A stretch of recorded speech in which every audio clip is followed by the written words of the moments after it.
जय राधा माधव कुंज विहारी गोपी जन वल्लभ गिरिवरधारी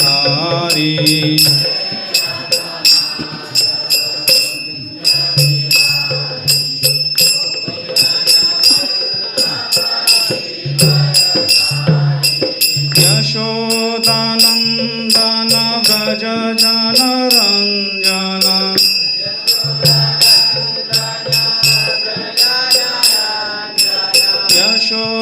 यशोदानंदन व्रज जन रंजन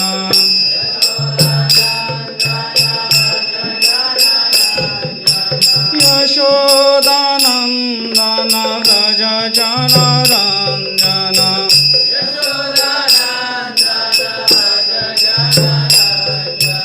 यमुना तीर वनचारी यमुना तीर वनचारी यमुना तीर वनचारी यमुना तीर वनचारी जय राधा माधव कुंज विहारी गोपी जन वल्लभ गिरिवरधारी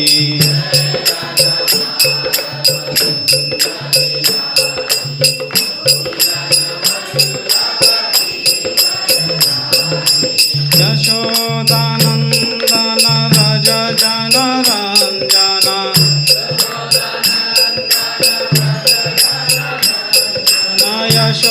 यशोदानंदन व्रज जन रंजन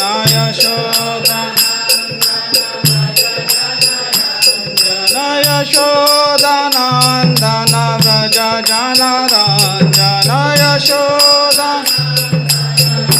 जन रंजन यमुना तीर वनचारी यमुना यमुना तीर वनचारी यमुना हरे कृष्णा कृष्णा कृष्णा हरे हरे हरे राम राम राम हरे हरे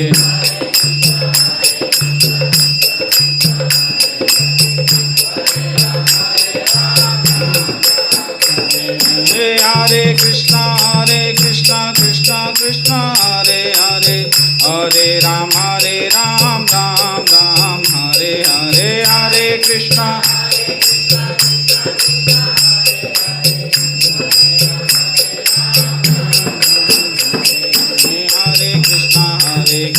कृष्णा कृष्णा हरे हरे हरे राम राम हरे हरे हरे कृष्णा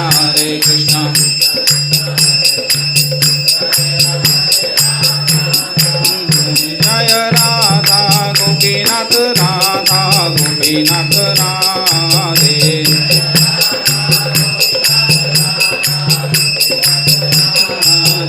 जय राधा गोविंद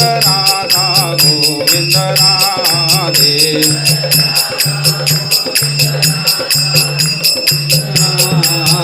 जय राधा मदन मोहन राधे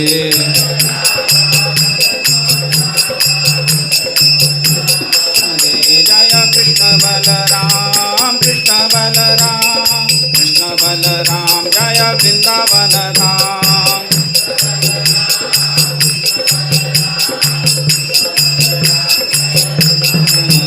जय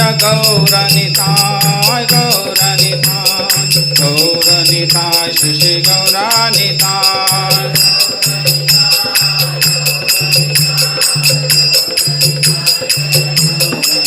जय जय प्रभुपाद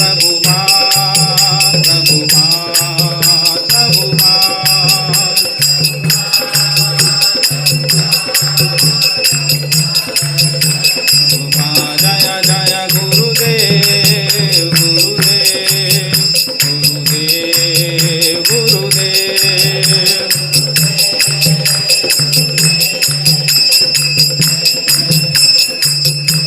साई गौर हरि बोल हरि बोल हरि बोल हरि बोल.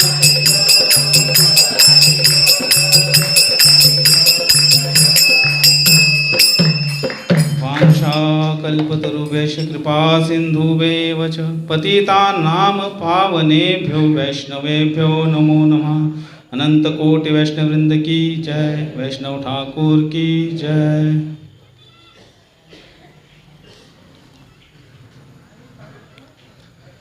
ओम नमो भगवते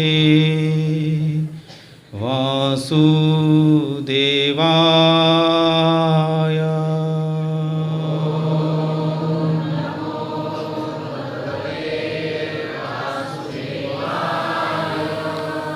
ओम नमो भगवते वासुदेवाय.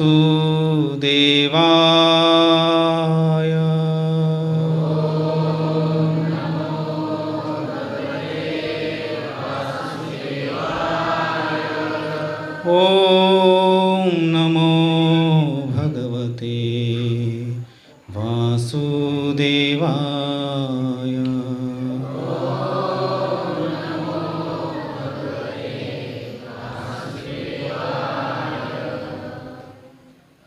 हरे कृष्ण. तर आजच्या या रविवारच्या सत्संग कार्यक्रमामध्ये उपस्थित सर्व भक्तवृंदांचं हार्दिक स्वागत आहे.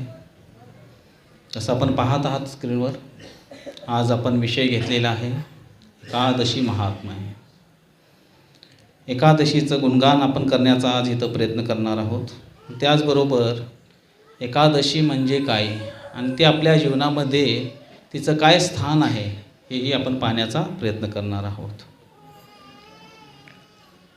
एकादशीला माधव तिथी म्हणतात किंवा हरिवासरः, म्हणजे जिथे हरीचा वास आहे ज्या तिथीमध्ये, किंवा जिथे माधव साक्षात प्रकट आहे ज्या तिथीमध्ये, ती तिथी म्हणजे एकादशी तिथी.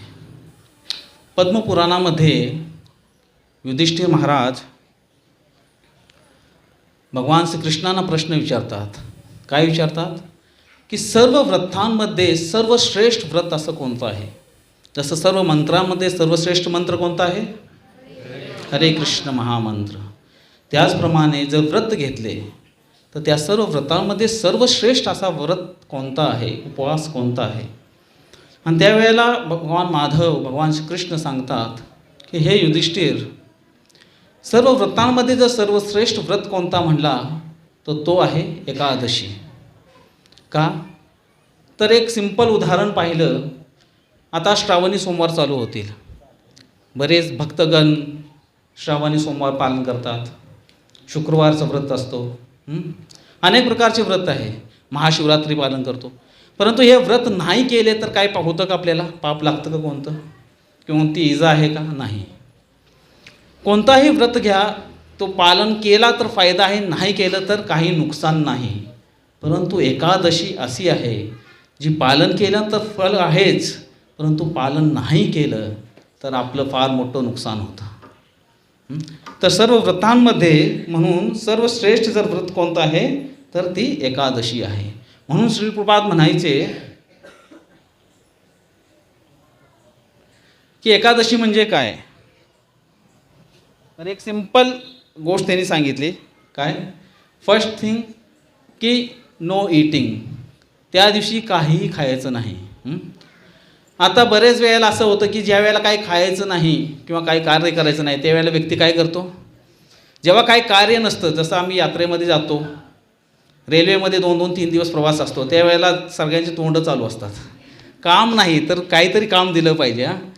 तर मग आपला भूक नसताना खाल्लं जातं.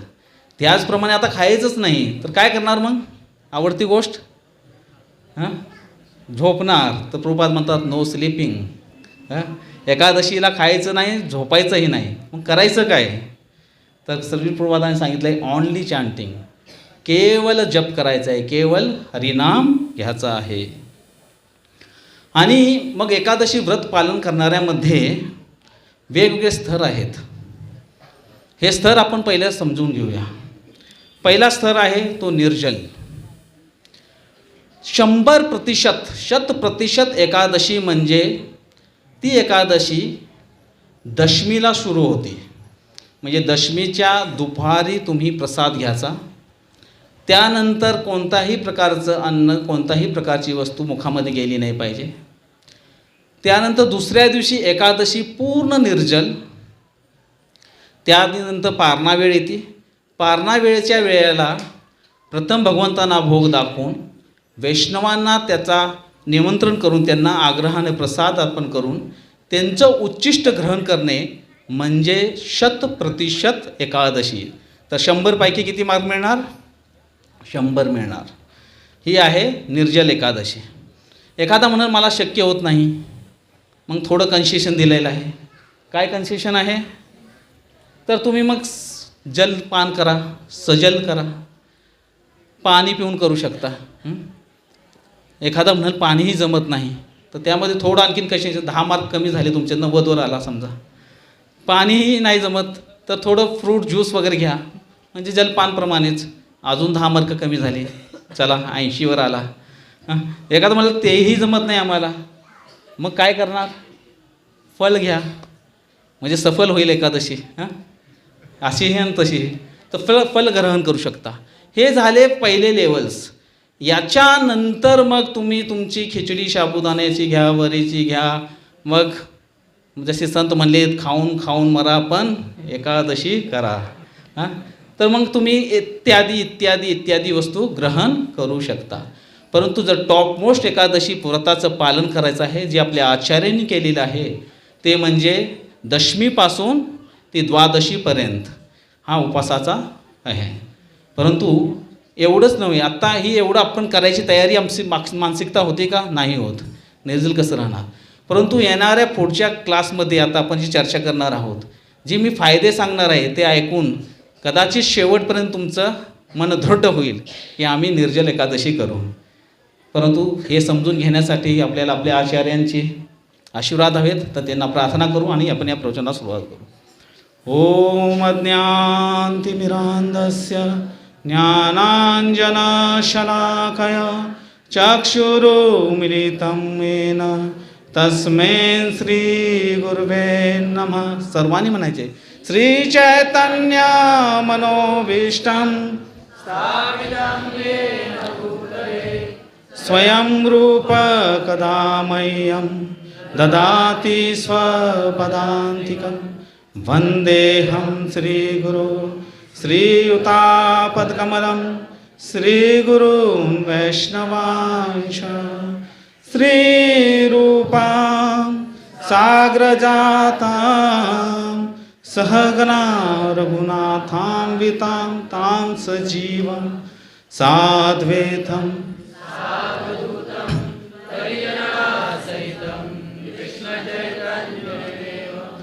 श्रीराधा कृष्णपदां सहगना ललिता श्रीविशाखान्वितांश.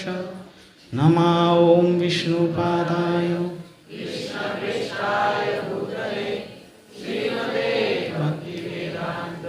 स्वामिनिति नामिने. नमस्ते सारस्वती देवे गौरवाणी प्रचारिणे निर्विशेष शून्यवादी पाश्चात्य देश तारिणे. हे कृष्णा करुणा सिंधु दीनबंधु जगत्पते गोपेश गोपिका कांत तप्त कांचन गौरांगी राधे वृंदावनेश्वरी. वृषभानुसुते देवी प्रणमामि हरिप्रिये. वाञ्छाकल्पतरुभ्यश्च कृपा सिन्धुभ्य एव च पतितानां पावनेभ्यो वैष्णवेभ्यो नमो नमः. नमो महावदन्याय कृष्णप्रेम प्रदायते कृष्णाय कृष्णचैतन्य नामिने गौरत्विषे नमः. जय श्री कृष्ण चैतन्य प्रभो नित्यानंद श्री अद्वैत गदाधर श्रीवासादि गौर भक्तवृंद। हरे कृष्णा कृष्णा कृष्णा हरे हरे, हरे राम राम राम हरे हरे। हरे कृष्णा कृष्णा कृष्णा हरे हरे, हरे राम राम राम हरे हरे।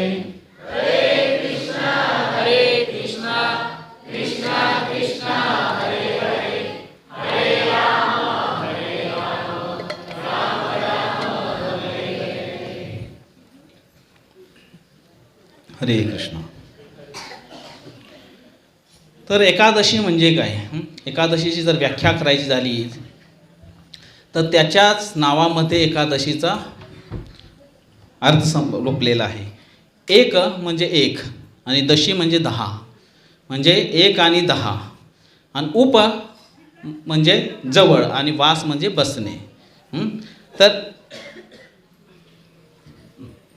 तर आपल्या एकादश इंद्रियांच्या बरोबर भगवान श्रीकृष्णांच्या जवळ वास करणे म्हणजे एकादशी उपवास. एकादश इंद्रिय कोणते आहेत? मनासहित प्रथम मन, त्यानंतर 5 ज्ञानेंद्रिय आणि 5 कर्मेंद्रिय. या सर्वांच्या संयोगाने, या सर्वांना एकत्रित घेऊन उपवास करणे म्हणजे भगवंतांच्या जवळ वास करणे किंवा त्यांच्या नामाचा निरंतर त्या दिवशी जप करणे. तर भगवंतांच्या जवळ राहायचं आहे आपल्या एकादश इंद्रियांच्या द्वारे. कसं राहता येईल? सर्वोत्तम विधी काय आहे? एकादश इंद्रिय आपली केव्हा एकत्रित येतील आणि भगवंतांच्या जवळ राहतील? ज्या वेळेला आपण सर्व मिळून हरे कृष्णा कृष्णा कृष्णा हरे हरे, हरे राम राम हरे हरे या नामाचा जप करू. तर पहा, आपण ज्या वेळेला जप करतो त्यावेळेला आपली जिव्हा, आपले कान, आपलं मुख, आपले कर्मेंद्रिय जे आहेत सर्व काही भगवंतांच्या सेवेमध्ये संलग्न होतात. आणि म्हणून एकादशीचा खरा अर्थ आहे की आपण आपल्या एकादश इंद्रियांना एकत्रित करून त्या माधवाच्या जवळ, त्या माधवाच्या चिंतनामध्ये व्यस्त राहणे संपूर्ण दिवस. म्हणून एकादशीला भक्तिविनोद ठाकूर म्हणतात, माधव तिथी भक्ती जननी जतने पालन कोरी. काय सांगितले? माधव तिथी भक्ती जननी. पहा किती सुंदर आहे की माधव तिथी आहे. एकादशी म्हणजे काय आहे? तर माधवांची तिथी आहे जिथं माधव वास करतात आणि ती भक्ती जननी आहे. तर भक्ती जिथे प्रकट होती, भक्तीची जी माता आहे, जशी भक्तीचे पुत्र कोण आहेत? ज्ञान आणि वैराग्य आहेत. त्याचप्रमाणे जर भक्तीची कोण जननी असेल, जिथं भक्ती प्रकट होत असेल, तर ती आहे एकादशी. जतने पालन करी. काय केलं पाहिजे? म्हणून आपण प्रयत्न केला पाहिजे, लक्षपूर्वक ध्यानपूर्वक या तिथीचं पालन केलं पाहिजे. कृष्ण वसती वसती बोली परम आधरे बोरी. आणि या तिथीमध्ये कृष्ण स्वतः विराजमान आहेत. म्हणून या तिथीचं आपण काय केलं पाहिजे? पालन केलं पाहिजे. म्हणून यालाच हरिवासरह आपण म्हणतात, असं जसं आपण चर्चा केली. तर या जगामध्ये वैष्णवांसाठी 3 प्रमुख निष्ठा सांगितलेल्या आहेत, जे आपल्यामध्ये असली पाहिजे. या 3 निष्ठा जर असतील तर आपल्या भक्तिमय जीवन सुसह्य होऊ शकतं आणि अति तीव्र गतीने आपण भगवत धामाकडे प्रस्थान करू शकतो. पहिली काय आहे? नामनिष्ठा. तर नामाबद्दल आपण अनेक वेळा, अनेक दिवसापासून, अनेक वर्षापासून श्रवण केलं असेल आणि कधी वेळ मिळाला तर आपण ह्या विषयावर नंतर आपण चर्चा करूच. प्रथम आहे नामनिष्ठा. नामनिष्ठा म्हणजे काय आहे? की आपण आपल्या गुरुला दिलेलं जे वचन आहे, संख्यापूर्वक ध्यानपूर्वक नामाचा जप करणे नित्य नियमाने. कसं? संख्यापूर्वक म्हणजे मोजूनच करायचे आहे. जर 4 माळा करत असेल तर नित्य नियमानं 4 माळा केल्या पाहिजेत. जर 16 करत असेल तर 16 केल्याच पाहिजे. कमीत कमी मिनिमम काउंट झाला पाहिजे. ती आहे नामनिष्ठा. अजून बऱ्याचशा गोष्टी आहेत पण त्याविषयी आपण नंतर चर्चा करू.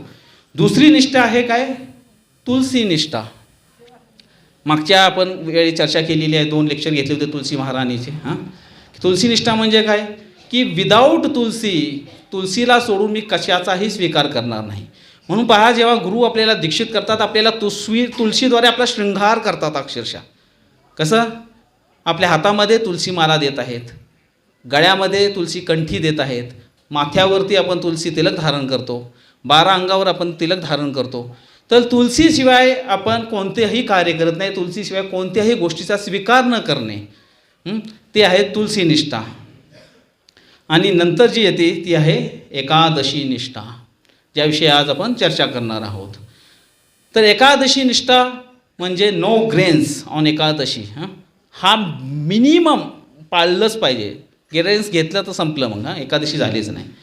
तर ते का करायचे त्याविषयी आपण. आणि पहा, ह्या तिन्ही गोष्टी आपल्या संतांनीही आपल्याला वारंवार सांगितलेल्या आहेत. आपण पाहतो, ज्या वेळेला प्रथम शिवाजी महाराज तुकाराम महाराजांना भेटायला गेले, त्यांना काहीतरी चुकीची माहिती मिळाली होती तुकाराम महाराजांच्याबद्दल. म्हणून त्यांनी तुकाराम महाराजांना क्रॉस चेक केलं. पहिले पाठवलं आणि त्यांना धन जवाहर दिलं. तुकाराम महाराजांनी त्याला नाकारलं. आणि जेव्हा तुकाराम महाराजांची ही श्रद्धा पाहिली, तेव्हा स्वतः शिवाजी महाराज त्यांच्याकडे आलेले आहेत आणि म्हणतात की महाराज, तुम्ही काय हवं आहे, तुम्हाला काय देऊ मी तुम्हाला. आणि त्यावेळेला तुकाराम महाराजांनी काय सांगितलं त्यांना, आम्ही तेने सुखी म्हणा विठ्ठल विठ्ठल मुखी, तुमचे एरवित धन ते मज नृत्य समान, कंठी बिरवा तुळशी व्रत करा एकादशी, म्हणता हरीचे दास तुका म्हणे मज हेची आस. तर 3 गोष्टी सांगितल्या. आम्ही तेने सुखी म्हणा विठ्ठल विठ्ठल मुखी म्हणजे नामनिष्ठा सांगितली की तुम्ही सदैव हरे कृष्ण महामंत्राचा जप करा. दुसरं काय सांगितलं, कंठी बिरवा तुळशी व्रत करा एकादशी म्हणजे तुलसी निष्ठा पण सांगितली आणि एकादशी निष्ठाही सांगितली. म्हणून जो कोणी वैष्णव आहे किंवा भक्ती मार्गावर अग्रसर आहे, त्याच्यासाठी या तिन्ही निष्ठा फार महत्त्वपूर्ण आहेत. आता आपण महत्त्वाच्या विषयाकडे येतोय. मग जतने पालन करी, आपल्याला एकादशी व्रताचं यत्नपूर्वक, निश्चयपूर्वक, ध्यानपूर्वक पालन करायचे. तर जसं मी नेहमी म्हणतो, कलियुगचे प्राणी आहोत. जोपर्यंत काय प्रलोभन भेटत नाही तोपर्यंत आपण ते मान्य करत नाही. मुझे क्या मिलेगा. आपला पहिला प्रश्न काय असतो, काही कार्य करण्यापूर्वी काय मिळणार. तर हे मिळणार आहे, 6 गोष्टी मिळणार आहे तुम्हाला. परंतु ध्यानपूर्वक श्रवण केलं तर. नाही केलं तर स्किप होणार. एक गोष्ट आठवते, जेव्हा प्रभू रामचंद्र आणि राम रावण युद्ध झाले होतं आणि कुंभकर्णाचा वध झाला, कुंभकर्णाला मारलं, त्यावेळेला निद्रादेवी आली धावत पडत, म्हणाली, हे प्रभू, हे तुम्ही काय केलं. एकमेव माझा शिष्य होता कुंभकर्ण, त्याला पण तुम्ही मारून टाकलं. आता माझं कसं होणार. प्रभू रामचंद्र फार कृपाळू आहेत, दयाळू आहेत. ते म्हणाले, पहा, मी तुला एक वरदान देतो. जिथे जिथे रामकथा कृष्णकथा चालतील, तिथे तिथे तू जाऊन तुझी दीक्षाचा कार्यक्रम प्रारंभ कर, शिष्य बनवायला सुरुवात कर. तर आपल्यापैकी ज्यांना निद्रादेवीचे शिष्य बनायचे बनू शकतं. आणि पहा, प्राख्यात्यानं आपल्याला जाणवतं, प्रवचन चालू झालं की दिसतं येतून, डोळे झपके घ्यायला लागतात, शिष्य बनायला सुरुवात होतात. तर ठीक आहे. तर आपला विषय आहे की 6 गोष्टी आपल्याला मिळणार आहेत एकादशी व्रताचं पालन केल्यानंतर. तर पहिली गोष्ट आहे आध्यात्मिक. आध्यात्मिक गोष्टामध्ये काय आहे, आपण जर कथा पाहिली तर नंदबाबा आणि यशोदा मैया यांना अनेक अनेक वर्ष कोणतेही संतती प्राप्त झाली नाही. ते अनेक कर्मकांड यज्ञ केले, अनेक प्रकारच्या व्रत प्राकल्यपैकी केले, तपस्या केली, परंतु काही लाभ झाला नाही. आणि मग त्यांच्या कुलगुरूंनी सांगितलं, तुम्ही एक काम करा, एकादशी व्रताचं निष्ठापूर्वक पालन करा आणि रोज जमुनामध्ये स्नान करा. हे ऐकल्यानंतर नंदबाबा आणि यशोदा मैयांनी 1 वर्ष जवळजवळ संपूर्ण सुंदररित्या एकादशी व्रताचं पालन केलं. आणि हे पालन केल्यानंतर रोज जमुना स्नान करायचे ते. आणि आपण पाहतो की ही एकादशी व्रताचं संपन्न झालं 1 वर्षाचं त्यांचं संपूर्ण.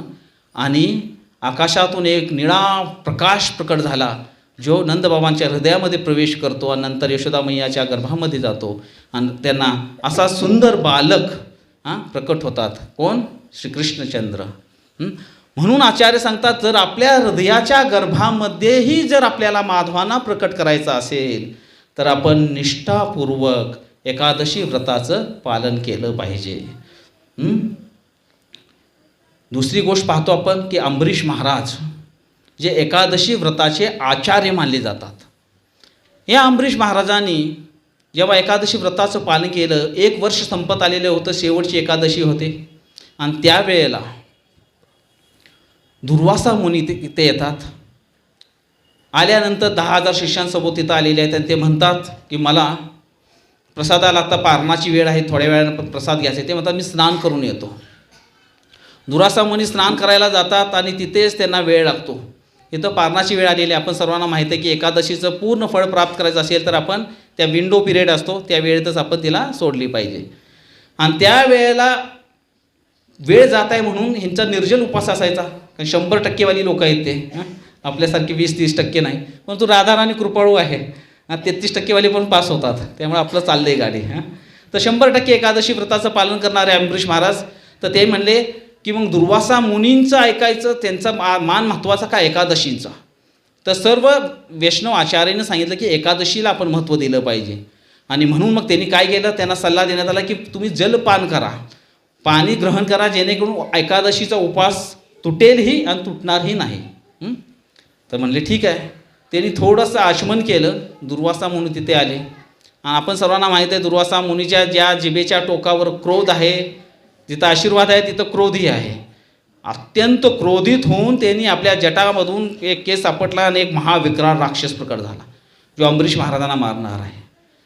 आणि एकादशी व्रतच्या पालन करणारे हे अंबरीश महाराजांचं रक्षण करण्यासाठी साक्षात सुदर्शन तिथं प्रकट झालं.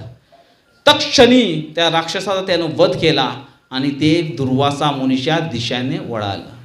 दुर्वासा मुनीने जेव्हा पाहिलं की हे सुदर्शन आपल्याला आता भस्म करूनणार आहे, त्यावेळी त्यांनी शिवजींची शरण घेतली. शिवजींनी नकार दिला, ब्रह्मदेवांकडे गेलेले आहेत.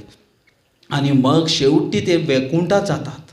वैकुंठामध्ये पण भगवान नारायण म्हणतात, तू माझ्या भक्ताचा अपराधी आहे, त्यामुळे तुला क्षमा मिळणार नाही. ते म्हणे नमो ब्राह्मण देवाय गो ब्राह्मण हितायच्या. तुम्ही ब्राह्मणांचे रक्षण करणार हे नारायण, तुम्ही जर नाही केलं रक्षण तर कोण करणार? काही पर्याय तर सांगा. म्हणजे हां पर्याय सांगतो, ज्याचा अपराध केलेला आहे त्या अंबरीश महाराजांच्या चरणावर जाऊन लोटांगण घे आणि त्यांनी जर माफ केलं तर कदाचित तुझं रक्षण होईल. आणि दुर्वासा मुनी पुन्हा येत आहेत धावत परत आणि ते म्हणतात जा लवकर, कारण 1 वर्ष झालं तू पळतोय सर्व ब्रह्मांडामध्ये, ते 1 वर्ष झालं तुझी वाट पाहत उभी आहेत अंबरीश महाराज. आणि अंबरीश महाराज 1 वर्षापासून दुर्वासा मुनींची वाट पाहत होते. येतात आणि चरणावर लोटांगण घेतात आणि म्हणतात की मला माफ करा, माझे सर्व अंगावरती छाले आलेले आहेत, या सुदर्शनचा जे तेज आहे ते ताप आहे त्याच्यामुळं मला आता ही सहन होत नाही, मला भस्म होणार आहे. तेव्हा अंबरीश महाराज सुदर्शनाला प्रार्थना करतात, जर मी माझ्या सर्व एकादशी निष्ठापूर्वक पालन केल्या असतील आणि कोणताही भौतिक स्वार्थ त्यामध्ये नसेल, केवळ श्री माधवांच्या संतुष्टीसाठी केलं असेल तर हे सुदर्शन तुम्ही शांत व्हा. आणि तत्क्षणी सुदर्शन एकदम थंड बर्फाच्या गोळ्यासारखं शांत होतं. दुर्वासा मुनीवरच्या अंगावर आलेले सर्व छाले निघून जातात.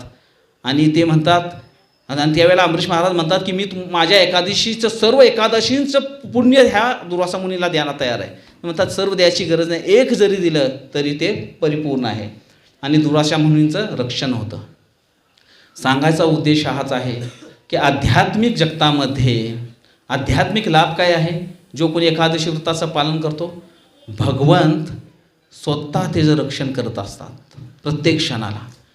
असं म्हणतात की भगवंत तुम्हाला जे मागतील ती देतात, पण भक्ती देत नाहीत. का देत नाहीत? आणि एकादशी तिथी काय आहे? माधव तिथी भक्ती जननी आहे. का देत नाहीत?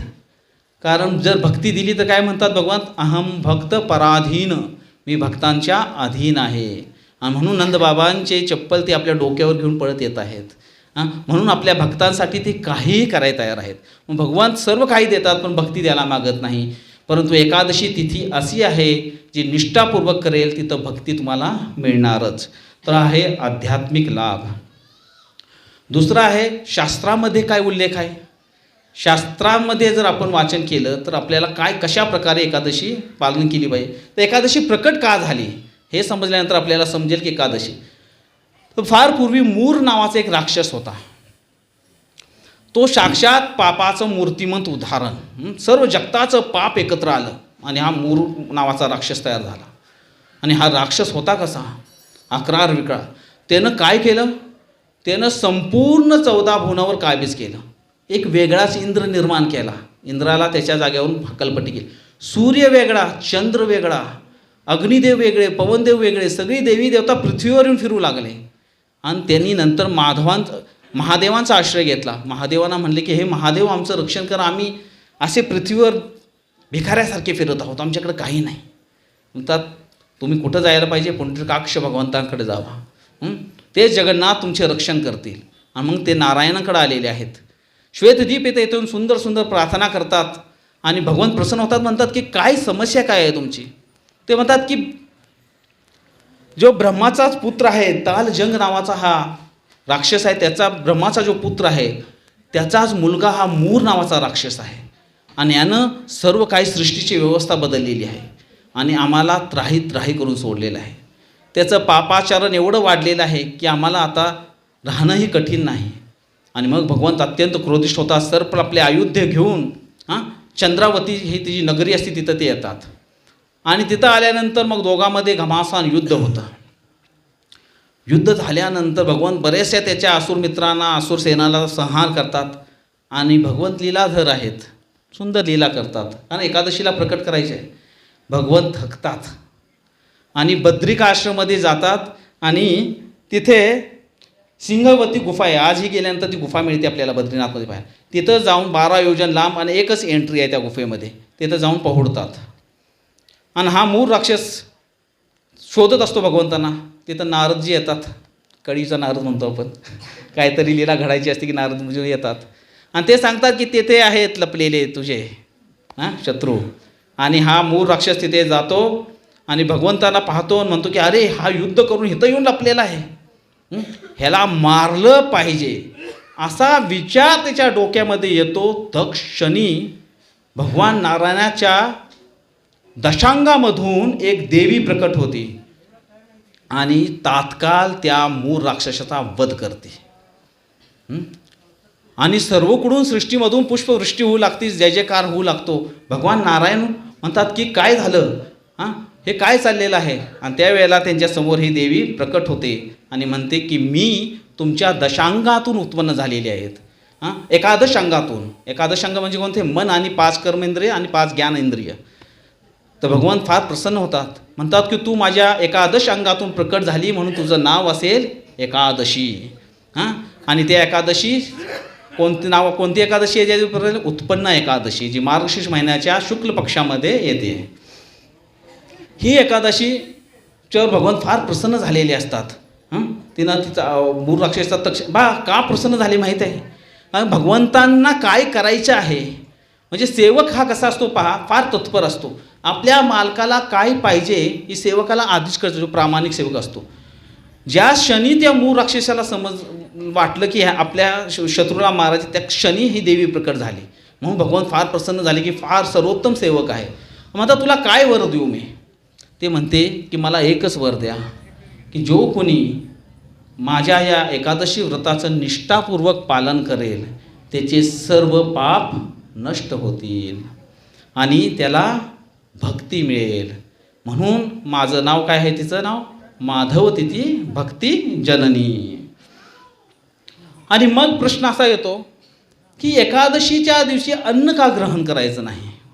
तर पद्मपुराणामध्ये 14वा अध्याय आहे, त्यामध्ये ही फार सुंदर कथा येते की एकदा जैमिनी ऋषी व्यासदेवांना विचारतात की हे भगवंत, सर्व व्रतामध्ये सर्वश्रेष्ठ व्रत कोणतं आहे त्याचं मला तुम्ही सविस्तर माहिती द्या. आणि त्यावेळेला भगवंत सांगतात की एकादशी ही सर्वोत्तम आहे. आणि मग ते कथा सांगतात की ज्या वेळेला भगवंतांनी ही सृष्टी निर्माण केली, त्यावेळेस त्यांनी सर्व निर्माण केलं, ब्रह्मांड निर्माण केलं, चंद्र, सूर्य, धर्म, अधर्म सर्व काही गोष्टी निर्माण झाल्या. ज्याप्रमाणे भगवंतांच्या छातीपासून धर्म प्रकट झाला, त्याप्रमाणे त्यांच्या बॅकपासून काय झाले, अधर्म प्रकट झाला. आणि त्याच वेळेला तेथे एक व्यक्ती प्रकट झाला, त्याचं नाव होतं पाप पुरुष. सुंदर आहे, आवडला का सर्वांना? तर हा पाप पुरुष आपल्याच पापापासून बनलेला आहे. हां, तर हा पाप पुरुष होता, त्याचं डोकं बनलेलं होतं जो ब्राह्मणांची हत्या करतो त्यांच्यापासून. त्याचे डोळे बनलेले होते जो मदिरापान आणि इंटॉक्सिकेशन करतो. हां, त्याचं मुख बनलेलं होतं जो सोन्याची चोरी करतो. त्याचं बाहू बनलेले होते कशापासून, तर जे गायींची हत्या करतो. त्याची कमर बनलेली होती जो स्वतःचं गुणगान करण्यामध्ये व्यस्त आहे.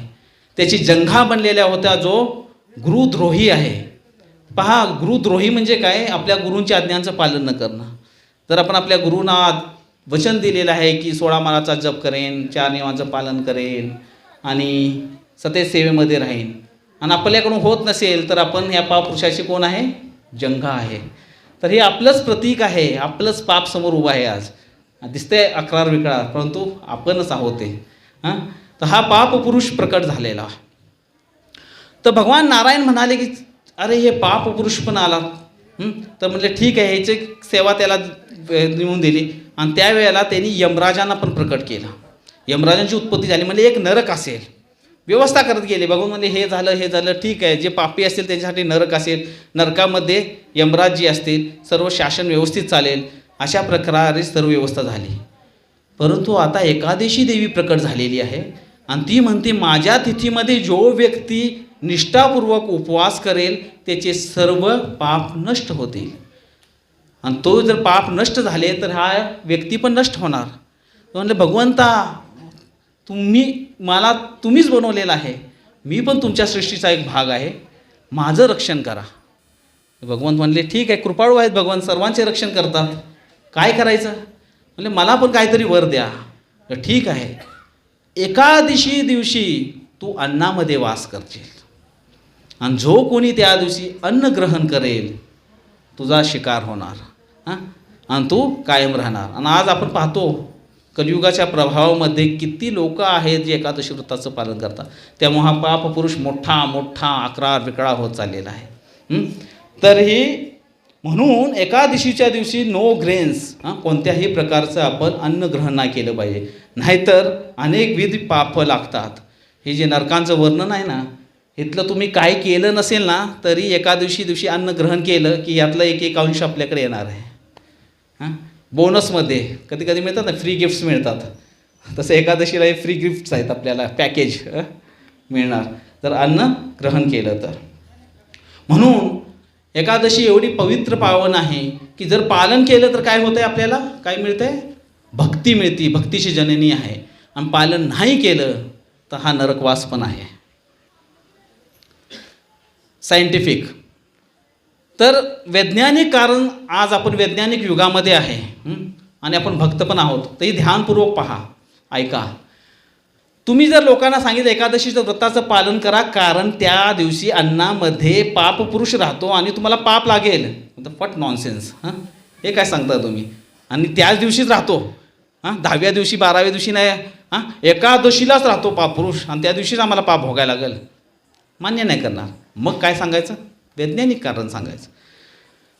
तर सर्वात मोठं दुःख काय आहे माणसाच्या जीवनामध्ये, सर्वात मोठं दुःख काय आहे, रोग आहे. अजून दुःख काय आहे माणसाच्या जीवनामध्ये, दुःखी आहे ना तुम्ही सगळे, का सुखी आहे सर्वजण, सर्वजण दुःखी आहे. जन्म मृत्यू जरा व्याधी. जन्म आणि मृत्यू तर भक्तीच्या नावाने आपण माहीत आहे की आपण जर भक्ती केली तर जाणारच आहे, सर्व सण. पण कधी आपण ऐकलं का की आपलं व्याधी आणि म्हातारपण पण जाऊ शकतं सायंटिफिकली पाहिलं तर. कसं ते आपण पाहणार आहोत. थोडं ध्यानपूर्वक ऐका. आपण पाहिलेलं आहे ज्या वेळेला पौर्णिमा आणि अमावस्या असते त्यावेळेला काय असतं, हाय टाईड्स आणि लो टाईड्स, भरती आणि ओहोटी, बरोबर. तर त्यावेळेला काय होतं, समुद्र पूर्णपणे बाहेर येतो आहे ना, आणि भरतीच्या वेळेला आत ओढला जातो, बरोबर. हाय टाईड्स आणि लो टाईड्स. आणि हे जर तुम्ही पाहिलं तर 10वा 11वा आणि 12वा दिवस जर तुम्ही पाहिलं त्यावेळेला चंद्राची जी वाढ असते ती स्पीडनं होते, पूर्ण स्पीडनं. किंवा अमावस्या असेल तर चंद्र ह्या 3 दिवसामध्ये एकदम फास्ट, इतर 9 दिवसापर्यंत हळूहळू वाढत असतो. परंतु 10व्या दिवसापासून चंद्र पौर्णिम्यापर्यंत एकदम फास्ट वाढतो. आणि त्यामुळे जी पूल असतो, जी ओढ असती ती एवढी तीव्र असते की समुद्राला पूर्ण हेंदकाळून काढते, मंथन करते समुद्राचं पूर्ण. त्यामुळं काय होतात, अशा भरती आणि ओहोटी येते. बरोबर आहे, हे लक्षात ठेवलं? लक्षात आलं सर्वांच्या?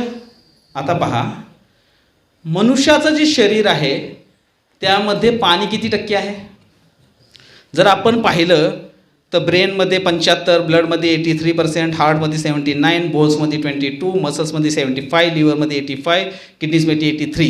आणि जर ह्याचा मीन काढला सारांश तर 70% पाणी मनुष्याच्या शरीरामध्ये आहे.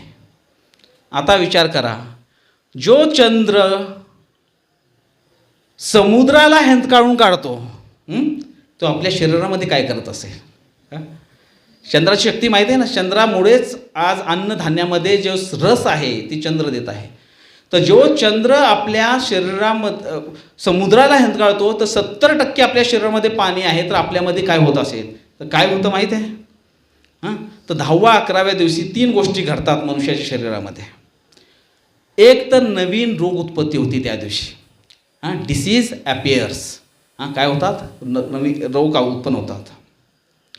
डॉर्मंट डिसीज जे असतात ॲक्सिलेट होतात, म्हणजे सुप्त अवस्थेमध्ये जे आजार आहेत ते बाहेर पडायला सुरुवात होतात. एक तर नवीन रोग आले, दुसरं जे शरीरामध्ये आहेत का, कारण की आता काय होतं आहे, सर्व ढवळत आहे ना, समुद्र मंथन चाललेलं आहे, त्याप्रमाणे सर्व हे 10वा 11वा 12. आणि तिसरं काय होतं, जे एक्झिस्टिंग डिसीज आहेत, जे आजार आहेत ते प्रमाणामध्ये वाढतात प्रोपोर्शनमध्ये.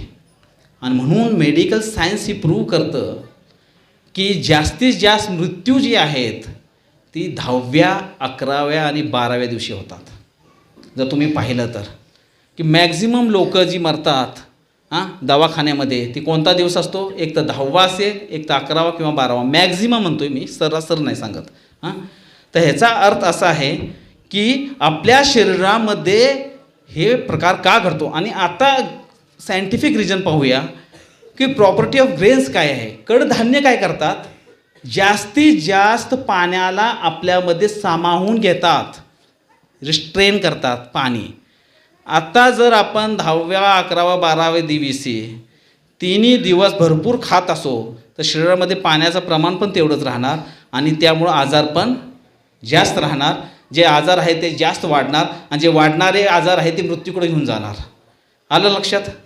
म्हणून 3 दिवसाचा उपवास सांगितला आहे. बरोबर? काय सांगितलं? 100% एकादशी म्हणजे काय? दशमीपासून सुरू करा आणि द्वादशीला सोडा. आणि हे संत पण सांगतात आपले. पुढे आपण काय पाहिलं की आपण राजापासून, आता हे थोडंसं अजून मला वाटेल मायक्रोबायोलॉजीचा क्लास आहे पण समजावून घ्या. जर हे सांगायचा उद्देश हा आहे की पहा, जे सायंटिस्ट लोक आज शोधत आहेत ते आपलं वेदांनी किती पूर्वी सांगितलेलं आहे. To avoid old age. सर्वांना वाटतं मी तरुण असावं, वाटतं सर्वांना. तर आपलं शरीर कशापासून बनलेलं आहे? पेशींपासून बनलेलं आहे. आता या पेशींमध्ये जर तुम्ही पाहिलं, थांबा एक व्हिडिओ दाखवतो, समजणार नाही तुम्हाला कारण साऊंड पण नाही, इंग्लिशमध्ये आहे, पण फक्त दृष्टीनं पहा, तुमच्या लक्षात येईल थोडंसं. ह्याच्यामध्ये दाखवलेलं आहे की कशा प्रकारे आपला पेशीपासून आपल्या सर्व क्रिया घडत असतात.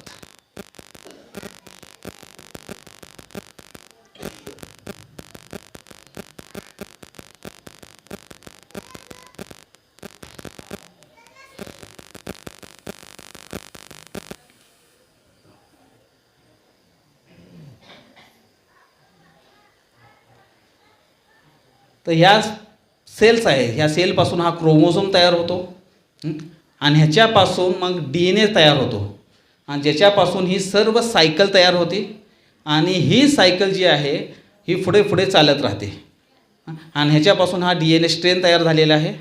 फक्त पहा, मी ह्याचा तुम्हाला थोड्याच वेळात एक्सप्लेनेशन देणार आहे काय आहे ते होतं आहे ते इथं. आणि हे प्रोटीन आहे जे ह्याच्यासाठी ह्याचं भोजन आहे हे समजा. हां, तर एवढंच पहा, कारण आपल्याकडे वेळ कमी आहे. तर ही चेन सायकल आहे, ही आपल्या प्रत्येकाच्या शरीरामध्ये ही चालू आहे. ओके, आता ही कशी चालते ती पण एकदा बघून घ्या आणि नंतर आपण ह्याच्यावर चर्चा करणार आहोत.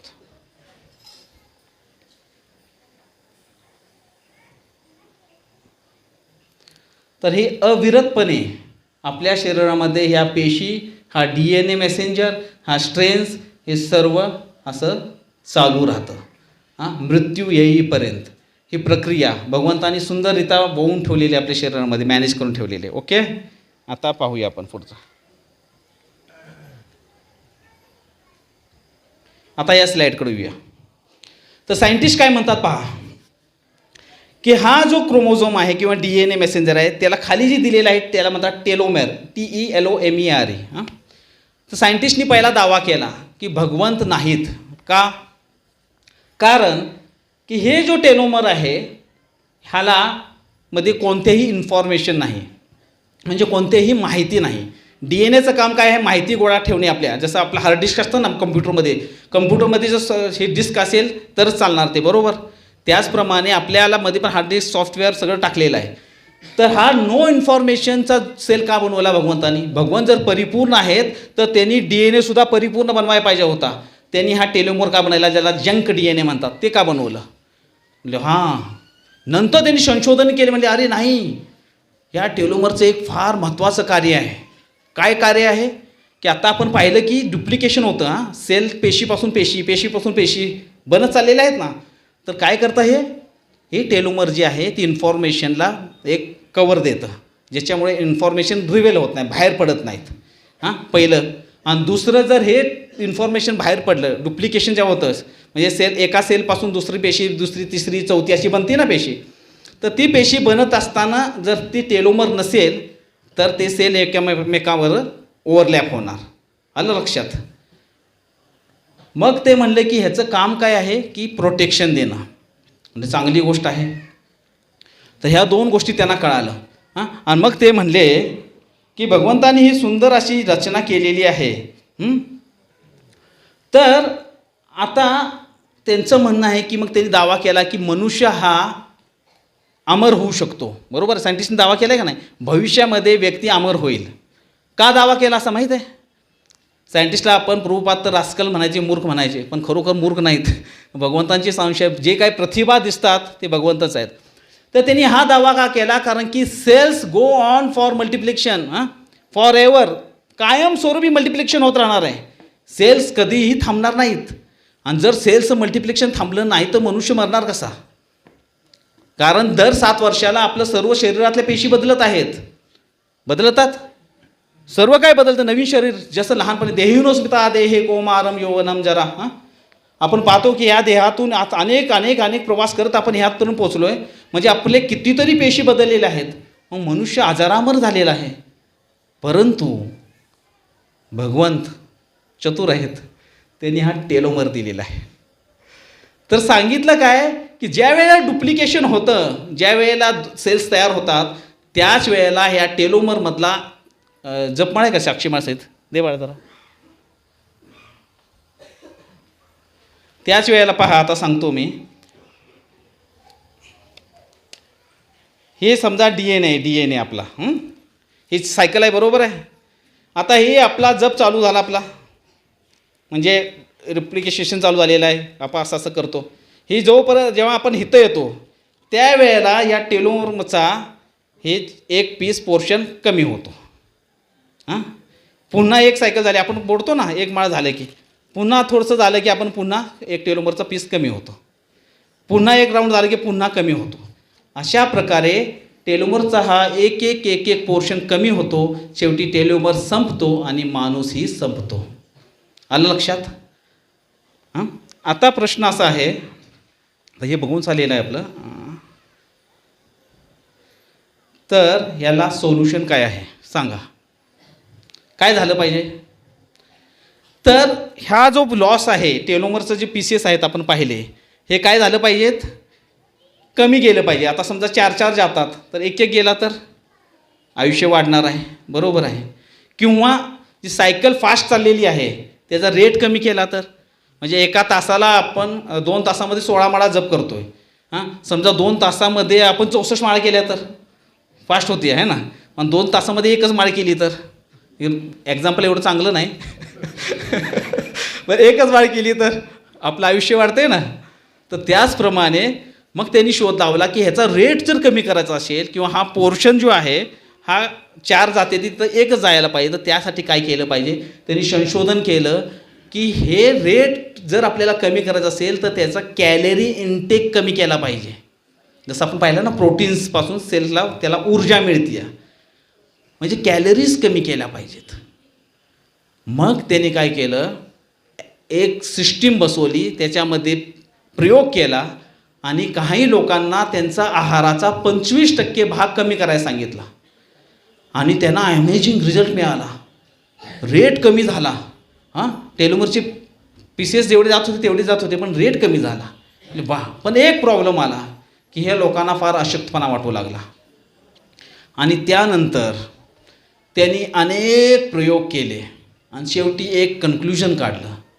आणि त्या कन्क्ल्युजनसाठी या मायक्रोबायोलॉजिस्ट लोकांना 209 नोबेल प्राईज मिळाले. किती? 209 नोबेल प्राईज मिळालेले आहेत. हां, आणि त्यांनी काय सांगितलं कन्क्ल्युजन सोल्युशन काय बघा, fast for 36 hours once in 2 weeks. काय कन्क्ल्युजन सांगितलं? 36 तासाचा उपवास करा 15 दिवसातून एकदा. आणि आपल्या वेदांमध्ये हजारो हजारो हजारो वर्षापूर्वी सांगितलेलं आहे. काय सांगितलेलं आहे? हां, व्रत करा एकादशी. तर पहा, नोबेल प्राईज मिळवण्यासाठी त्यांनी अनेक प्रयोग केले. म्हणून वेद हे साक्षात ज्ञान आहे जे आपल्याला देत आहे. तर जर फास्टिंग अशा प्रकारे आपण केलं तर काय होतं, मल्टिप्लेक्शन आहे जे DNAचं ते स्लो डाऊन होतं आणि टेलोमरचं पोर्शन जर कमी करायचं असेल तर आणखून एक संशोधन त्यांनी केलं. पहा, त्याच्या पहिले पहा, एकनाथ महाराजांनी पण काय सांगितलेलं आहे, दशमी व्रताचा आरंभू दिंडी कीर्तन करा करा समारंभू, तेने तो स्वयंभू संतोष पावे, एकादशी जागरण हरिपूजन नाम कीर्तन, द्वादशी शिरापती जान वैष्णव जन सेवेती, ऐसे व्रत 3 दिन करी जो आदरे परिपूर्ण, एका जनार्दनी बंधन तया नाही सर्वथा. संतांनी सांगितले, हे सायंटिस्ट नाहीत. त्यांनी काय सांगितले पहा, ऐसे व्रत 3 दिन. हां, तर सायंटिफिक रिझन जरी पाहिलं तरीसुद्धा आपल्याला लाभ मिळत आहे एकादशी व्रताचा. पुढं त्यांनी सेकंड रिसर्च केला. रिसर्च बघा, सुंदर नाव दिले आहे सायंटिस्ट लोकांनी. हां, रिसर्च म्हणतात ते. सर्च म्हणजे शोधणे आणि री म्हणजे पुन्हा, म्हणजे जे शोधून झालेलं आहे त्यांनाच ते पुन्हा शोधत आहेत. त्यामध्ये काय मोठी अक्कल आहे का? नाही. जर वेदांमध्ये गेला तर पहिलंच दिसेल तुम्हाला. तर त्यांनी सांगितलं, जी लोक मांसाहार करतात, हां, रिपीटेड सेक्स लाईफमध्ये आहेत, त्यानंतर नशापान करत आहेत, त्यांचं टेलोमेरचे पीसेस मोठे मोठे खर्च होतात. आलं लक्षात? टेलोमेर दाखवलं ना मगाशी मी, ते पोर्शन 4 नाही 8 मनी पण जातात. त्यामुळे ते म्हातारे लवकर होतात, आयुष्य त्यांचं लवकर कमी होतं आणि मरतातही लवकर. म्हणून आपल्याला हे 4 नियम दिलेले आहेत. तर आपलं ही जी आहे विज्ञान पूर्ण सायंटिफिक आहे. हां, तर जी लोक ह्या गोष्टीमध्ये गुंतलेले आहेत त्यांची रेट ऑफ सायकल आहे जी DNA रिपिटेशनची फास्ट आहे एकदम. टेलोमेरचे पीसेस फार मोठ्या फास्ट जातात आणि म्हणून त्यांचा मृत्यू लवकर येतो. म्हणून म्हणतात ना, वीर्यनाश म्हणजे जीवननाश. म्हणून आपल्या जे ग्रंथांमध्ये सांगितलेलं आहे, वेदांमध्ये जे सांगितलेलं आहे ते परिपूर्ण आहे, जे आज सायंटिस्ट आपल्याला सांगतात आणि नोबेल प्राईज घेतात. हे 3 कारणं आपण पाहिली आत्तापर्यंतची. आता भौतिक कारण आपण पाहूया. तर एकादशी किती असतात वर्षामध्ये? 24 असतात आणि अधिक महिना आला की 26 होतात, बरोबर. तर हे थोडं फास्ट घेत आहे मी कारण की वेळ कमी आहे आपल्याला. तर एकादशी जर तुम्ही महात्म्य वाचलं तर त्यामध्ये आपल्याला दिसेल की अनेक प्रकारचे भौतिक लाभ पण आहेत. जसा सफला एकादशीमध्ये लुंबक एक राजा होता महिष्मती म्हणून, त्याची 5 मुलं होती आणि त्यामधला हा लुंबक राजा अत्यंत दुष्ट, दुराचारी, चोर, पापी वृत्तीचा व्यक्ती. त्याच्या 4 भावांनी आणि वडिलांनी त्याला राज्याच्या बाहेर हकलल्यानंतर त्यानं काय केलं असेल, त्याच नगरामध्ये चोरी करायला सुरुवात केली. जंगलामध्ये राहायचा, रात्रीचा येऊन चोरी करायचा. एकदा शिपाईंनी त्याला पकडलं की तो म्हणला मी राजाचा पुत्र आहे. शिपाईने सोडून दिलं. तो म्हणला आता पहिली वेळ सोडली, पण दुसरी वेळ आपली भाऊ दुष्ट आहेत, त्यासाठी ते दुष्ट होते, ह्यांच्यासाठी तो दुष्ट होता. प्रत्येकजण आपापल्या जागेवर बरोबर राहतो. तर तो म्हणला की हे दुष्ट आहेत, मला मारतील. मग त्यानं जंगलामध्ये आश्रय घेतला, एका पिंपळाच्या झाडाखाली राहिला आणि तिथंच मग मांसाहार करायचा, फळाहार करायचा. आणि एके दिवशी त्यानं थकलेला होता आणि तो दिवस होता दशमीचा. त्यानं काही खाल्लं नाही आणि एका पिंपळाच्या झाडाखाली तो असाच पडून राहिला. दुसऱ्या दिवशी एकादशी आली होती. त्याला माहीत नाही त्याला दशमी काय एकादशी काय. संपूर्ण दिवस तो निर्जल राहिला, शक्ती नव्हती अंगामध्ये. द्वादशीला कसा बसा तो उठला, फळं गोळा केली सर्व जंगलातून आणि थकलेला होता म्हणून कसा तरी संध्याकाळी तो फळं घेऊन त्या पिंपळाच्या झाडाकडे आला आणि तिथं त्यांनी ठेवली आणि म्हणले हे लक्ष्मीपती तुम्ही याने संतुष्ट व्हा. तर सुकृती होती कोणती तरी. आणि अशा प्रकारे त्याचं एकादशी व्रताचं पालन न कळत घडलं. दुसऱ्या दिवशी आकाशवाणी झाली की हे लुंबक, तू फार सुंदररित्या एकादशी व्रताचं पालन केलेलं आहे, तुला आता एक राज्य मिळेल आणि तू मोठ्या राज्याचं साम्राज्य म्हणाल. त्याला राज्य मिळतो. तो 15 वर्ष राज्य करतो. मनोज्ञ नावाचा त्याचा पुत्र होतो. त्याला तो राज्यकारभार देतो आणि भगवंताच्या चरणी समर्पित होतो. का? कारण एकादशी व्रताचं पालन न कळत घडलं आणि म्हणून त्याला राज्य पण मिळालं आणि भगवंतही मिळाले. त्याचप्रमाणे जर तुम्ही इंद्रा एकादशीची कथा ऐकली, तशीच कथा आहे. तर आपण आता हे सर्व घेत नाही डिटेलमध्ये. तर भौतिक लाभ, इहलोक तर लाभ होतो आहे, पण परलोक पण सुधारतो आपला. तर ही आहे भौतिक आपल्याला लाभ मिळणारी गोष्ट. सामाजिक आणि शेवटी आहे परत हे पाहूया. तर सामाजिक काय लाभ आहे? तर म्हणतात ना, ज्याचं जळतं त्याला कळतं. तर कसं, ज्या दिवशी आपण उपाशी राहतो ना, त्या दिवशी आपल्याला अन्नाची किंमत कळते, भुकेची किंमत कळते आणि मग आपल्या हृदयामध्ये दयाभाव प्रकट होतो, कंपॅशन येतं की अरे भूक काय असते ही माहीत पाहिजे. ब्रिटनच्या एकदा राणीला विचारण्यात आलं, म्हणजे की लोक सर्वजण का जमा झाले तिथं. तर त्यांचा मंत्री सांगतो की राणी साहेबा, त्यांना ब्रेड पाहिजे म्हणून ते रडत आहेत, म्हणजे रोटी पाहिजे त्यांना, चपाती पाहिजे, भाकरी पाहिजे म्हणून रडतात. क्या ते काय रडतात? कारण त्यांना ब्रेड पाहिजे. If they don't get bread give them cake. काय म्हणली ती? ब्रेड मिळत नाही तर केक द्या. आता ती राणी, तिला ब्रेड आणि केक दोन्ही सारखेच. जसं एखाद्या श्रीमंत घरामध्ये पोळी आणि पुरणाची पोळी सारखीच, बरोबर, फरक आहे का? पण गरिबाला माहीत आहे की ज्याला सुखी रोटी मिळत नाही त्याला पुरणपोळीची किंमत माहीत असते. तशी ती राणी काय म्हणाली?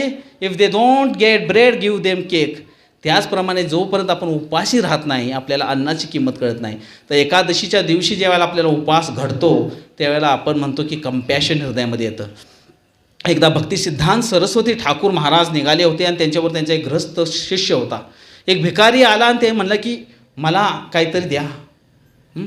ते म्हणलं नाही पैसे द्यायचे नाहीत, पाप लागल, कर्म लागल ना वाईट. त्यांनी काही दिलं नाही. आणि भक्तिसिद्धांत सरस्वती ठाकूर म्हणाले यू आर द फॉलन ग्रहस्था, की तू पतित ग्रस्त आहे. ते म्हणलं का महाराज, का प्रभुपाद? ते म्हणले कारण तुझ्या हृदय जर द्रवित होत नसेल दुसऱ्याचं दुःख पाहून तर तू पतित आहे. मग काय केलं पाहिजे? म्हणजे कृष्ण दिला पाहिजे. तर प्रत्येक गृहस्थाचं हे कर्तव्य आहे की आपण काय केलं पाहिजे? इतरांना कृष्ण दिला पाहिजे, कृष्ण देण्याची संधी शोधली पाहिजे. आणि म्हणून आपल्या खिशामध्ये महाराज म्हणतात नेहमी कृष्ण प्रसाद पाहिजे. आणि प्रभुपाद त्याच्याही पुढे गेले. त्यांनी एवढे सुंदर संस्थेची निर्मिती केली, एवढे सर्व समारंभ ठेवले, जवळजवळ प्रत्येक महिन्याला एक फेस्टिवल ठेवला. का? कारण ते म्हणले हे माध्यम आहे कृष्ण देण्यासाठी. जन्माष्टमी येत आहे, माध्यम आहे की आपण आता कृष्ण देऊ शकतो. आपण एवढे सुंदर सुंदर उत्सव साजरे करतो, सर्वांना निमंत्रित करतो. इथं ते येतात, कोण भगवंतांकडे पाहून आकर्षित होतं, कोण भक्तांचा स्वभाव पाहून आकर्षित होतो, कोण श्रील प्रभुपादांना पाहून आकर्षित होतो, कोण प्रसाद खाऊन आकर्षित होतो. आणि केन प्रकारे सुकृती गोळा करून तो म्हणतो की मला कृष्ण मिळाले. तर एक ग्रस्ताच्या हृदयामध्ये ही दया असली पाहिजे. आणि म्हणून आज आपले भक्त आपण पाहतो की धावत आहेत. कलेक्शन करायचं आहे, ही सेवा करायची आहे. आज ही मीटिंग चाललेली आहेत बाहेर. का तर जन्माष्टमी जवळ आलेली आहे. माधव तिथी आहे असं म्हणतात. त्या तिथीमध्ये माधवांचा वास आहे. गौर पौर्णिमा असू द्या, जन्माष्टमी असू द्या, एकादशी असू द्या, त्या माधव तिथीमध्ये साक्षात भगवंत प्रकट आहेत. आणि म्हणून या तिथी आपण अत्यंत आनंदाने, प्रेमाने, सहकार्याने मिळून आणि उत्साहपूर्वक केल्या पाहिजेत. प्रभुपादांची हीच इच्छा होती की असे फेस्टिवल्स मोठमोठे झाले पाहिजेत. अनेक व हजारो लोक त्या फेस्टिवलमध्ये आले पाहिजेत. आणि सर्वांना आपण काय दिलं पाहिजे? कृष्णाचं वितरण केलं पाहिजे. मग ते ग्रंथाच्या रूपामध्ये असेल, प्रसादाच्या रूपामध्ये असेल, आपल्या गोड शब्दांच्या रूपामध्ये असेल, कीर्तनाच्या रूपामध्ये असेल, कोणत्याही रूपामध्ये असेल. आणि दुसरं ग्रेटफुलनेस. आपल्याला जे मिळालेलं आहे त्याबद्दल आपल्या हृदयामध्ये कृतज्ञता असली पाहिजे की हो मला मिळाले. आणि आता जर मला मिळाले तर एक ग्रेटफुल हार्ट कसा असतो? तो दुसऱ्याला देतो. जे मला सर्वोत्तम मिळाले ते सर्वोत्तम मी इतरांनाही देणार. म्हणून आपल्या प्रत्येक कृतीतून, आपल्या प्रत्येक व्यवहारातून, आपल्या प्रत्येक शब्दातून आपण कृष्ण वितरण करायला शिकलं पाहिजे. तर एकादशी आपल्याला हे जाणीव करून देते की आपण काय असलं पाहिजे? कंपॅशनेट असलं पाहिजे आणि आपण कृतज्ञ पण असलं पाहिजे. आणि त्यानंतर शेवटचं आहे ट्रान्सडेंटल, दिव्य कारण.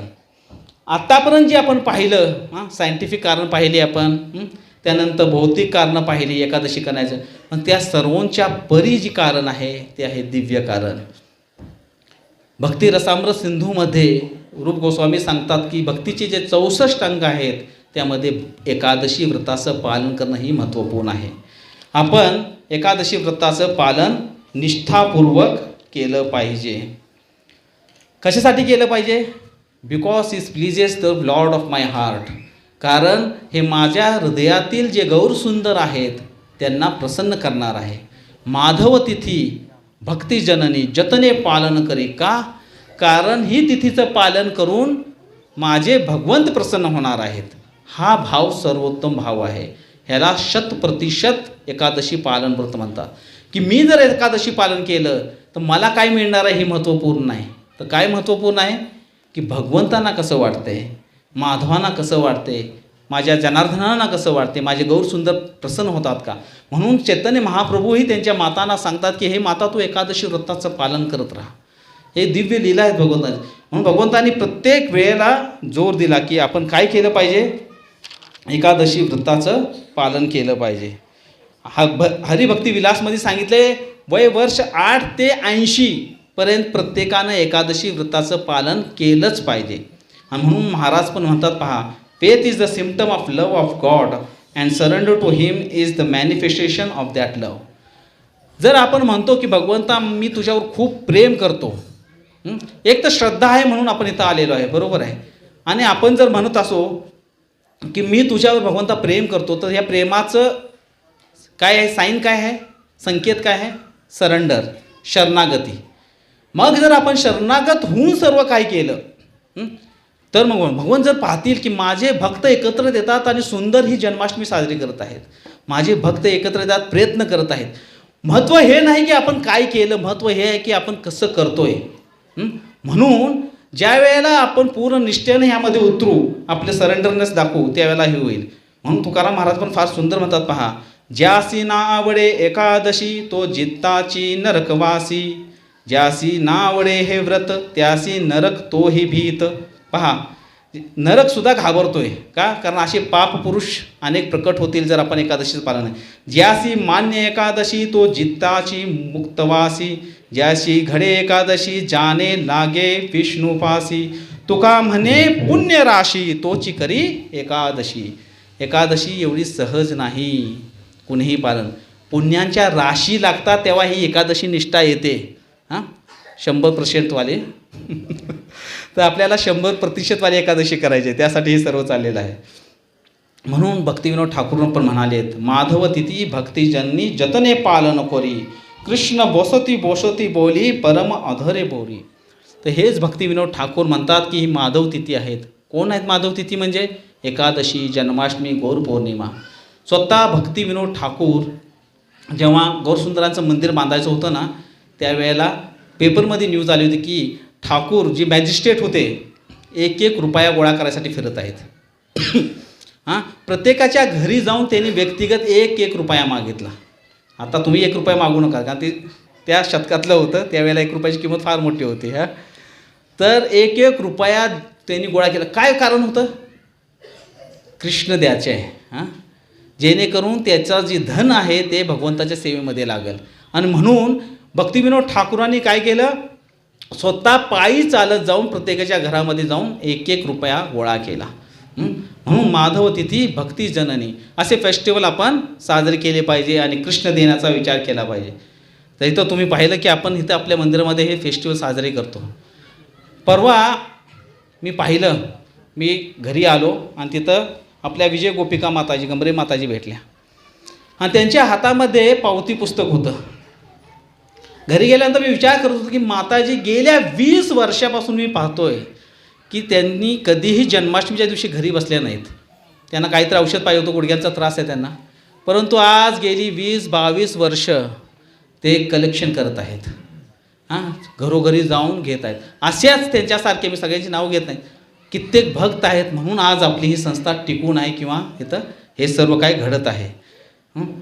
बरेच भक्त योगदान देतात. सुंदर सुंदर प्रसाद सेवा असो किंवा इतर काही गोष्टी असो, ह्याच्यामध्ये जो मिळणारा आनंद आहे ना, त्यावेळेला आपण जेव्हा म्हातारे होऊ ना आणखी पाहू तेव्हा आपल्या लक्षात आलं, मी अशा सेवा केलेल्या होत्या. भक्त थकून जातात अक्षरशः, तरीसुद्धा सेवा ते सोडत नाहीत. गोविंद गोपाळ प्रभू, पहा काय शिकतो आपण यामधनं, की आज प्रभूजी आपल्यामध्ये नाहीत, पण त्यांना पाहिल्यानंतर समजतं की प्रभूजी जेव्हा पाणीची सेवा असायची तर गोविंद गोपाळ प्रभूजी प्रकट आहेत. आज ते जरी आपल्यामध्ये नसले तरी त्यांची सेवा आज अमर झालेली आहे. एक सुंदर दृष्टांत मला आठवतो की महाराजांनी एक यात्रा लिहिली होती, कार्तिक यात्रा. आणि ती यात्रा कुठं होती? महाराजांनी सांगितलं की ही यात्रा गिरिराजांच्या पायथ्याशीच असली पाहिजे, तिथंच त्यांच्या चरणाजवळ असली पाहिजे. आणि भक्त म्हणाले की महाराज हे शक्य नाही की एवढ्या जणांची व्यवस्था आपण कशी करणार गोवर्धनच्या तिथं, कारण एवढी अरेंजमेंट नाही, अकोमोडेशन कसं होणार, राहण्याची व्यवस्था कर. महाराज म्हणले दॅट इज द तुमचा प्रॉब्लेम आहे, ते मॅनेजमेंट तुम्ही बघून घ्या, मला पाहिजे तिथं. आणि भक्तांनी व्यवस्था केली, सुंदर पंडाल टाकला, सर्व काही झालं. आणि भक्त फार लांब लांब राहायचे. आम्ही जटीपुराला राहायला होतो आणि त्या जटीपुराला आम्हाला रात्रीचं प्रवचन संपलं महाराजांचं की आम्हाला गाड्या असायच्या, त्या गाडीमध्ये बसून आम्ही जायचो. तर एका गाडीमध्ये असेच बसून आम्ही चाललो होतो आणि एक मुंबईचे भक्त होते. मुंबईचे भक्त म्हणजे थोडे फार फिलॉसॉफीमध्ये तज्ज्ञ असतात. आणि आमची अशी चर्चा चालली होती. ते म्हणले विराम देत की महाराजांच्या लेक्चरमध्ये तुम्हाला काय आवडलं? आता आवडलं म्हणल्यानंतर लेक्चर ज्यांनी ऐकलं असेल त्यांना माहीत. काय आवडलं विचारल्यानंतर आमच्यात तिथं एक भक्त बसलेले होते. ते म्हणले, तर महाराज काय करतात माहीत आहे का, प्रवचन देत असताना फार सुंदर आवाज काढतात. कधी गाढवाचा आवाज काढून दाखवतील, कधी झाडांचा, पक्ष्यांचा, बदकांचा आवाज. तर महाराजांनी त्या दिवशी दामोदर लीला सांगितली होती आणि महाराजांनी फार सुंदररित्या ती झाड कसं मोडतं ना, कटकट करून त्याचा आवाज काढला होता. आणि असं वाटलं होतं आम्हाला खरोखरच झाड मोडलं. तर ते भक्त म्हणाले, काय आवडलं लेक्चरमध्ये तुम्हाला? तर ते भक्त म्हणाले, महाराजांनी तो आवाज काढला ना, मला खूप आवडला. तर आम्ही एकमेकाच्या तोंडाकडे पाहायला लागलो. पण असो, ते पण बघायला लागले. म्हणले अरे प्रवचनमध्ये काय सांगितलं ते विचारतो ना, हा सांगतो की आवाज कसा आला. तर तो साऊंड इफेक्ट होता. आणि तो साऊंड इफेक्ट अनेक वर्षानंतर आज आम्ही पाहतो की ते भक्त त्या साऊंड इफेक्टद्वारे प्रभावित झाले होते आणि आज ते साऊंड सेवा करत आहेत पंडुनंदन प्रभू. तर भगवंतांनी कोणत्या दृष्टीनं तुम्ही आकर्षित होत आहेत भगवंतांच्या, कोणत्या गोष्टीकडे पाहून सांगता येत नाही. तर आपल्याला आपली सेवा कधीही व्यर्थ जात नाही. आपण जे काही आपलं योगदान देणार ते होत राहणार. आपण अनेक वर्षापासून सुंदर अभिषेक करत आहोत. हे अभिषेक भगवंतांना प्रसन्नतेसाठी आपण करतो, जेणेकरून तिथं भगवंत माधव आपले प्रसन्न होतील, राधा वृंदावनचंद्र प्रसन्न होतील, ही भावनाद्वारे मग आपण अभिषेक सेवा म्हणतो की अभिषेक सेवा द्या. अनेक भक्त प्रेमाने अभिषेक करत असतात. ह्याच्यामागं आपला उद्देश हा नसतो की आम्हाला कलेक्शन करायचे अभिषेक, अरे 1100 रुपयाला अभिषेक, पैसे गोळा करतं काहीच पण नाही. अरे मूर्खानो, आम्ही तुम्हाला संधी देतोय, कारण तो दिवस माधव तिथी आहे. त्या दिवशी साक्षात राधा मदन मोहनचा अभिषेक करण्याची तुम्हाला संधी मिळते. ही फार दिव्य संधी आहे, परंतु आपण आपल्या अल्पबुद्धीद्वारे समजू शकत नाही आणि म्हणून आपण ह्या सेवा नाकारत राहतो. नाही नको, नाही नको. परंतु ह्या दिव्य सेवा आहेत जे आपल्याला लाभत राहतात.